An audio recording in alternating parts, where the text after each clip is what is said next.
তাকোয়া 3টা কমেন্ট করছেন, পরপর 3টা কমেন্টস করছেন। তার মধ্যে প্রথম কমেন্টটি হচ্ছে যে আপু আমার একজনের সাথে সম্পর্ক আজকে প্রায় 1.5 বছর ধরে। সে বিবাহিত, কিন্তু সে আমাকে বলে যে তারা সেপারেশন হয়ে গেছে, এমনকি তাকে ডিভোর্স পর্যন্ত দিয়ে দেবে।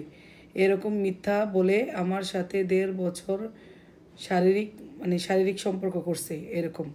আর সেকেন্ড কমেন্ট হচ্ছে আপনার যে তখন আমাকে বলছে ডিভোর্স দিয়ে দিবে, এমনকি ডিভোর্সের পেপার পর্যন্ত আমাকে দেখাইছে। এখন সে দুজনকে নিয়ে থাকতে চায়। এখন আমার কি করণীয় আমাকে একটু জানাবেন প্লিজ আপু। এটা কি কোনোভাবে সম্ভব বড়োর অনুমতি ছাড়া? একটা মেয়ে তো আর দেবে না তার স্বামীকে দিয়ে দিয়ে বিয়ে করার জন্য, দ্বিতীয় বিয়ে করার জন্য। এখন আমার করণীয় কি? আমি কি করব বুঝতেছি না আপু। আমাকে কিছু একটা বলেন এই বিষয়ে। আমি মারা যাব, আমার ফ্যামিলি পর্যন্ত জানে ওর সাথে আমার বিয়ে হবে। আচ্ছা, আপনি আপনি আনম্যারিড নাকি সেটা আমাকে বলেন নাই।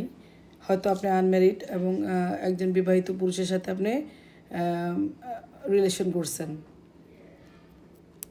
দেখেন, আপনি যাই করছেন অনেক ভুল করছেন, যেটা আপনার করা উচিত হয় নাই। যাই হোক, আবেগের বশবর্তী করছেন, ঠিক আছে। আমি ধরে নিচ্ছি আপনি আবেগের বশবর্তী হয়ে করছেন, কিন্তু অনেক বড় ভুল হয়েছে আপনার। এই সম্পর্কে আপনার যাওয়া উচিত হয় নাই। আপনি একটা আনম্যারিড মেয়ে, কেন আপনি একজন বিবাহিত পুরুষকে বিয়ে করবেন বলেন, যার সংসার আছে? সে যদি ডিভোর্সি হতো বা তার স্ত্রী মারা গেছে, সেই ক্ষেত্রে আপনি তাকে বিয়ে করতে পারতেন বা তার সাথে প্রেমের সম্পর্ক করতে পারতেন। তার একটা সংসার আছে, সেইখানে যাওয়া আর নিজের পায়ে কুড়াল দেওয়া সমান কথা। সে যত টাকার মালিকই হোক, সে দেখেন প্রথমে আপনার কাছে মিথ্যার আশ্রয় নিচ্ছে যে তার ডিভোর্স হয়ে গিয়েছে, ডিভোর্সের পেপার দেখাইছে, তারা আছে আলাদা থাকে, এরকম অনেক কথাই বসে, তাই না? এখন যখন আপনার সাথে শারীরিক সম্পর্ক করছে, এখন বলতেছে যে দুইজনকেই লাগবে।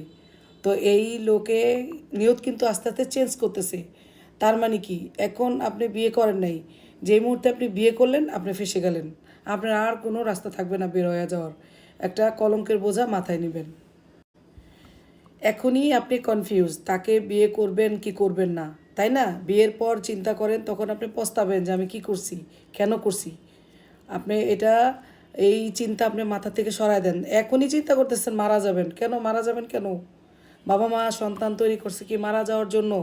কখনোই না। আপনি মারা যেয়ে কোথায় যাবেন? নিজের চিন্তা করেন, ওইসব বাদ দেন, এসব আবেগের দুনিয়া চলে না। আপনি নিজে চিন্তা করেন, একজন বিবাহিত লোককে যে নাকি প্রথম থেকেই মিথ্যা বইলে আপনার সাথে ইমোশনাল ব্ল্যাকমেল করছে, সে বিয়ের পর আপনার কোনো পাত্তাই থাকবে না। আমি আপনাকে বলতে পারি, বিয়ে করেন, সে আর কোনো খোঁজখবর আপনি নেবে না। তার বড় সংসারের প্রতি কিন্তু এখনই টান যে 2 সংসারই আমি রাখবো। বিয়ের পর যখন আপনার সাথে ঝগড়া হবে, তখন দেখবেন যে তার সংসার তারই থাকবে, আপনি বঞ্চিত হয়ে যাবেন। কোনো দরকার নেই আপনার বিয়ে করার। যেহেতু আমার কাছে পরামর্শ চাইছেন, তা আমি বলবো যে নিজের জীবন খুবই যত্নের। হ্যাঁ, এগুলা করে নিজের জীবন নষ্ট করার কোনো দরকার নাই। আপনি আপনি যেভাবে আছেন সেভাবেই থাকেন। তাকে বিয়ে করে আবার আরেকটা ভুল করেন না। আপনি কিন্তু এমনি ভুল করে ফেলছেন, তাকে বিয়ে করে আরেকটা ভুল আপনি করতে যাবেন না। আপনি ওয়েট করেন, আপনি দেখেন।